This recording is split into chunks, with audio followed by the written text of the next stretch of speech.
Salut, salut. Ben oui, c'est moi encore tous les jours. Oui, je suis là pour le défi lecture de la Bible de l'aurore au crépuscule. Merci Seigneur, vraiment, parce que c'est tellement intéressant vraiment de se replonger dans ta parole et merci encore parce qu'on découvre, on redécouvre des choses. Alors vraiment, je prie que aujourd'hui encore, tu te révèles à nous et tu nous parles à chacun personnellement, que tu nous aides à comprendre ce que nous lisons au nom de Jésus. Amen. Alors on continue. Lévitique 10, la fin du verset 3. Aaron garda le silence. Maintenant 4. Moïse appela Michaël et Eltsaphan, fils d'Ouziel, l'oncle d'Aaron, et leur dit: Venez, emportez de devant le sanctuaire à l'extérieur du camp ces hommes de votre parenté. Ils s'approchèrent et les emportèrent dans leurs tuniques à l'extérieur du camp, comme Moïse leur avait ordonné.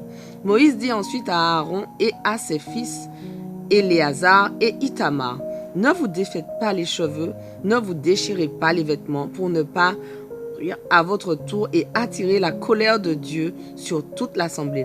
Ce sont tous vos frères israélites qui pleureront ceux que l'Éternel a brûlés par le feu. Mais vous ne devez pas quitter l'entrée de la tente de la rencontre, sinon vous mourrez, car vous avez été oints d'huile d'onction de l'Éternel. Aaron et ses fils obéirent à Moïse. L'Éternel s'adressa à Aaron et lui dit: Quand tu devras entrer dans la tente de la rencontre, tu ne boiras ni vin ni autre boisson fermentée. Cette règle est aussi valable pour tes descendants afin de ne pas mourir. C'est une prescription en vigueur à perpétuité pour vous et pour toutes les générations, car il faut que vous soyez en état de distinguer ce qui est saint de ce qui est profane, et ce qui est rituellement pur de ce qui est impur. Vous devez aussi être capable d'enseigner aux Israélites toutes les ordonnances que l'Éternel leur a données par Moïse. Moïse dit à Aaron, ainsi qu'à Éléazar et à Ithamar, les fils qui restaient à Aaron: Prenez la part de l'offrande qui reste, celle qui n'a pas été consumée par le feu pour l'Éternel, et mangez-la sans levain à côté de l'autel, car c'est quelque chose de très saint. Vous la mangerez dans un lieu saint, car c'est la part qui vous revient à toi et à tes fils sur les offrandes consumées par le feu de l'Éternel, comme il me l'a ordonné. Quant à la poitrine pour laquelle on accomplira le geste de présentation et au gigot qui aura été offert à l'Éternel, tu pourras les manger avec tes fils et tes filles dans un endroit pur, car c'est la part qui vous est donnée à toi et à tes enfants sur les sacrifices de communion des Israélites. Outre les graisses destinées à être consumées, les offrants apporteront le gigot offert à l'Éternel et la poitrine qui doit lui être présentée, pour qu'on accomplisse avec ce gigot et cette poitrine le geste de présentation devant l'Éternel. Ensuite, ils te reviendront à toi et à tes fils en vertu d'une loi en vigueur à perpétuité, comme l'Éternel l'a ordonné. Moïse s'informa de ce qu'était devenu le bouc offert en sacrifice pour le péché.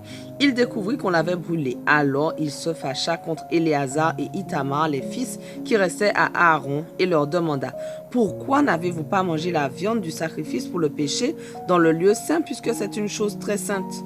L'Éternel vous l'a donné pour que vous vous chargiez des fautes de la communauté et que vous accomplissiez le rite d'expiation pour eux devant l'Éternel. Le sang de la victime n'a pas été porté à l'intérieur du sanctuaire. Vous devez donc en manger la viande dans le lieu saint comme je l'ai ordonné. Aaron prit leur défense et dit à Moïse: Voici, aujourd'hui même, ils ont offert leur sacrifice pour le péché et leur holocauste devant l'Éternel. Et, cependant, il m'est arrivé ce que tu sais. Si j'avais en un jour comme aujourd'hui mangé la viande du sacrifice pour le péché, l'Éternel l'aurait-il approuvé? Moïse écouta ces raisons et les trouva bonnes. Lévitique 11.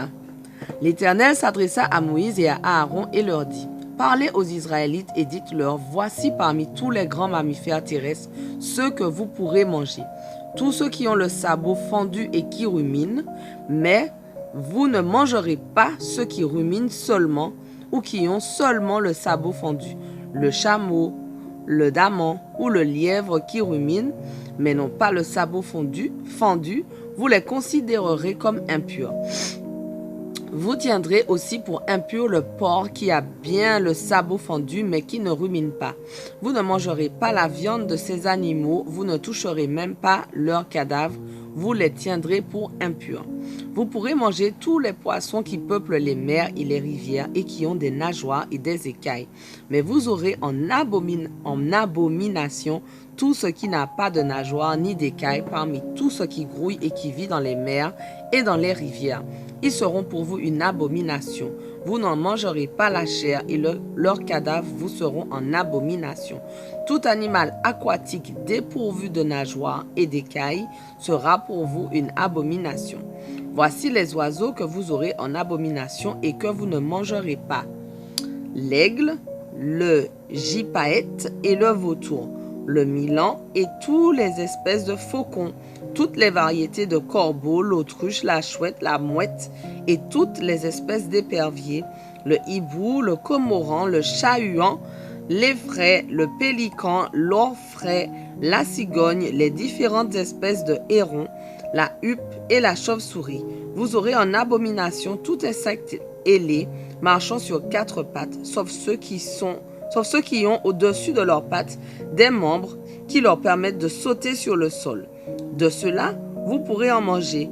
Ainsi, vous pourrez manger les différentes espèces de sauterelles, de criquets, de grillons et de locustes. Mais toutes les autres bestioles ailées marchant sur quatre pattes seront une abomination pour vous. Ces animaux vous rendront impurs et si vous en touchez le cadavre, vous serez impurs jusqu'au soir. Quiconque prend en main quelque partie de leur cadavre devra laver ses vêtements et restera en état d'impureté jusqu'au soir. Vous tiendrez aussi pour impur tout animal dont le sabot n'est pas fendu ou qui ne rumine pas. Quiconque les touchera sera impur. Tout quadrupède qui marche sur la plante des pieds sera impur pour vous. Quiconque touchera leur cadavre sera en état d'impureté jusqu'au soir. Celui qui transportera leur cadavre lavera ses vêtements et restera impur jusqu'au soir. Vous tiendrez ces animaux pour impurs. Voici la liste des petites bêtes qui se meuvent sur le sol et que vous devrez considérer comme impures. La taupe, la souris et les différentes espèces de lézards, le gecko, le lézard ocellé, le lézard vert, la limace et le caméléon. Ces bêtes qui grouillent sur le sol seront impures pour vous. Quiconque les touchera quand elles sont mortes, sera en état d'impureté jusqu'au soir. Tout objet sur lequel tombera l'une de ces bêtes sera impur, qu'il s'agisse d'un ustensile en bois, d'un habit, d'une peau ou d'un sac. Bref, tout objet destiné à un usage quelconque sera passé à l'eau et restera impur jusqu'au soir, puis il redeviendra pur. Si l'une de ces bestioles tombe dans un récipient de terre cuite, tout son contenu devient impur et vous briserez le récipient. Si l'eau contenue dans ce récipient a été versée sur un aliment comestible, celui-ci devient impur, de même que toute boisson, quel que soit le récipient dans lequel elle se trouve. Tout objet sur lequel tombera le cadavre d'une de ces bêtes sera impur. S'il s'agit d'un four ou d'un foyer, ils seront mis en pièces car ils sont impurs et vous les tiendrez pour tels. Toutefois, les sources et les puits constituant une réserve d'eau resteront purs. Seul celui qui touche le cadavre sera impur. Si une partie de leur cadavre tombe sur une semence végétale quelconque, celle-ci restera pure.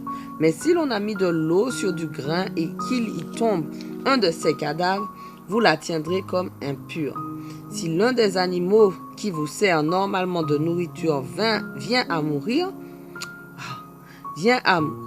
celui qui touchera son cadavre sera impur jusqu'au soir. Celui qui aura mangé de sa viande lavera ses vêtements et restera en état d'impureté jusqu'au soir. Il en est de même pour celui qui transportera le cadavre de la bête. Toute bestiole qui se meut à ras de terre vous sera en abomination, vous n'en mangerez pas. Qu'elle rampe sur son ventre, qu'elle se déplace sur quatre pattes, ou qu'elle ait beaucoup de pattes. De tout ce qui se meut à ras de terre, vous n'en mangerez pas et vous les aurez en abomination. Notre passage du jour touche à sa fin, mais on continue dès demain. Sois au rendez-vous, ne lâche rien. Sois béni.